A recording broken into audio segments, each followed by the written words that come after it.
अब ये दूसरे पार्ट में योग क्रिया का रहस्य के दूसरे पार्ट में हम थोड़ी चर्चा करेंगे।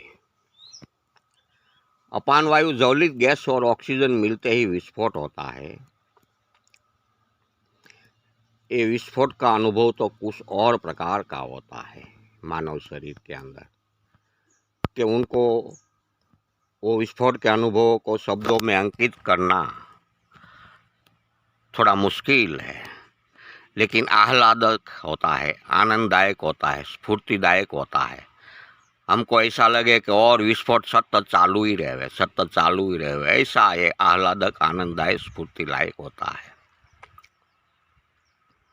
जब ये विस्फोट होने के बाद वो विस्फोट की चेतना पूरे शरीर में फैल जाती है, यहाँ आप पहुँचेंगे, ऐसी अवस्था पर पहुँचेंगे तब आपकी प्राणायाम की, दीर्घ प्राणायाम की श्वास क्रिया की लंबाई 20 से 22 सेकंड की हो जाएगी।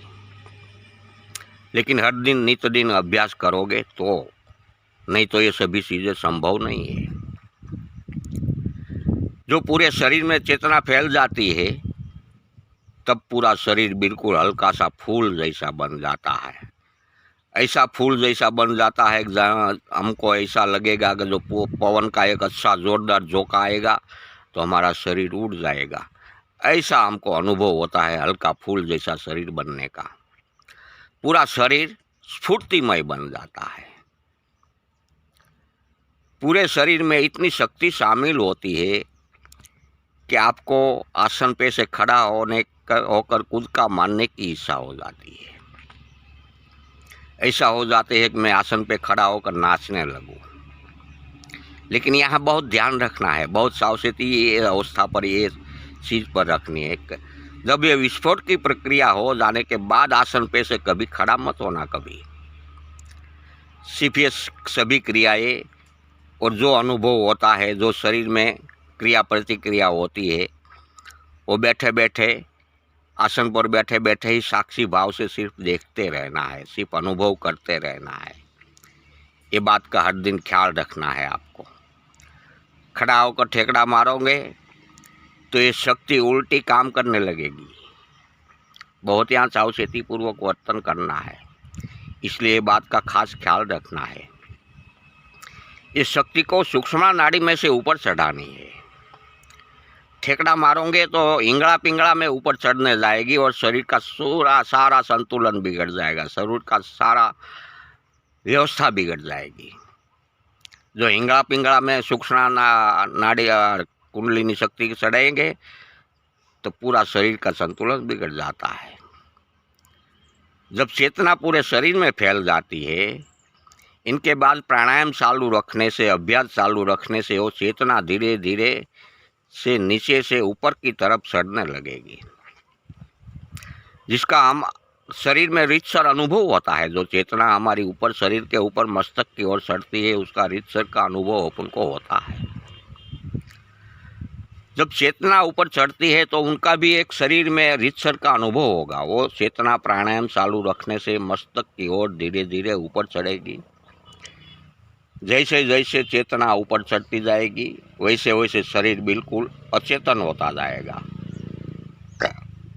जब पूरी चेतना मस्तक में ऊपर चढ़कर इकट्ठी हो जाएगी तब इसी समय मस्तक में बहुत भारी दबाव पैदा हो जाएगा, और ये दबाव कोई कष्टदायक नहीं होगा, सुखदायक दबाव होगा, आरामदायक दबाव होगा, आनंददायक दबाव होगा।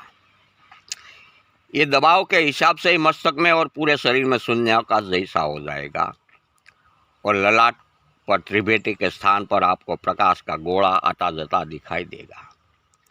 जुदे जुदे 7 कलरों में से कोई भी कलर का अगर तो 7 ही कलर का मिक्स का जबरदस्ती प्रकाश की लहरें गोला के रूप में आपको दिखने लगेगा, और शून्यावकाश पैदा हो जाएगा पूरे शरीर में। जब शून्यावकाश पैदा होने के कारण गुरुत्वाकर्षण का नियम यहाँ लागू हो जाता है। गुरुत्वाकर्षण का नियम में मानव शरीर के विज्ञान में विगत से समझाया है, वो गुरुत्वाकर्षण के पोस्ट में आप देख लेना। यहाँ इसलिए लिखता नहीं हूँ। वो गुरुत्वाकर्षण के नियम के अधीन वीर्य गर्म होने के कारण उसका बाष्पीभवन होता है। वो बाष्पीभवन की वराल में हम ओजस के नाम से जानते हैं, कोई शक्ति के नाम से भी जानते हैं। वो वराल खेचाण के हिसाब से धीरे धीरे करोड़रज्जु में दाखिल होकर एक चक्र बाद वाइस एक के बाद एक चक्र वेजन करते करते वो वराल जब मस्तक में इकट्ठी होगी तब मस्तक में वो वराल का रूपांतर प्रकाश में हो जाता है, क्योंकि वहाँ मस्तक में पहले से ही एक प्राण अपान की विस्फोट की चेतना मौजूद है और बाद में चैतन्य भी मस्तक में आ जाएगा। तो ये दोनों चेतना और चैतन्य जब मिक्स होते हैं तब वहाँ रूपांतर होकर प्रकाश के रूप में साकार ललाट पर दिखने लगेगा और पूरे ललाट में सफ़ेद ट्यूबलाइट जैसे प्रकाश कलर का प्रकाश पूरे ललाट पर फैल जाएगा। वो प्रकाश को स्थिर करना है। प्रैक्टिस, अभ्यास, ध्यान प्राणायाम का, दीर्घ प्राणायाम का जारी रखने से भी वो स्थिर हो जाएगा।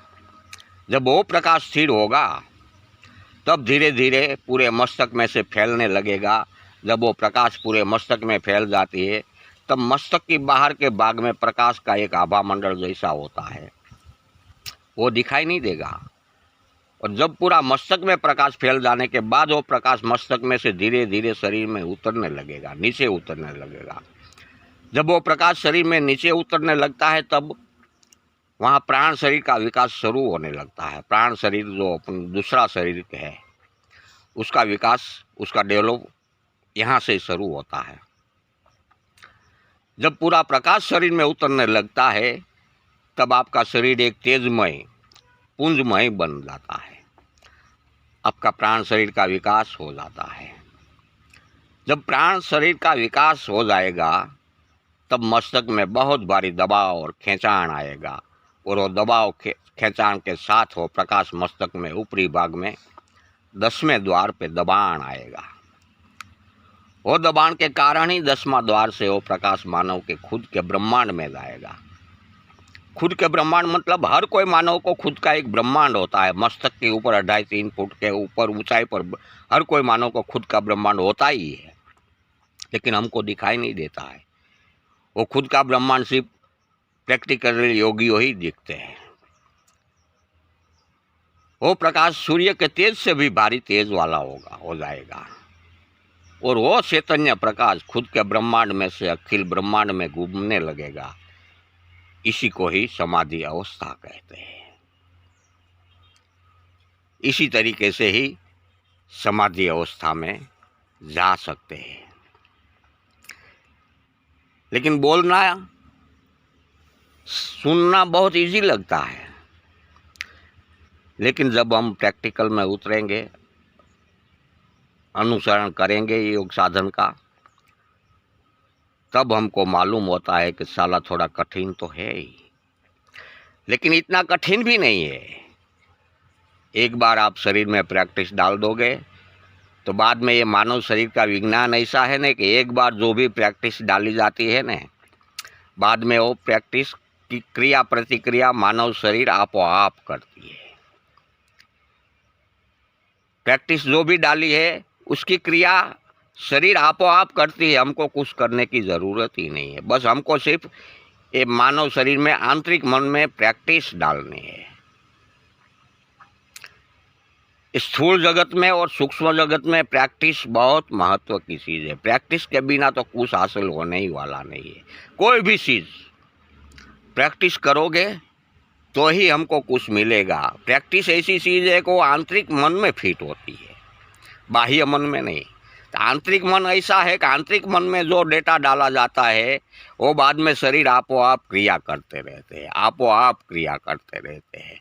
ऐसी ये प्रैक्टिस की चीज़ है। इसलिए प्रैक्टिस तो बिना स्थूल जगत में हो या सूक्ष्म जगत में हो, दोनों में सिद्धियों हासिल करने के लिए प्रैक्टिस के बिना तो कुछ होने वाला ही नहीं है। ये याद रखना हमेशा।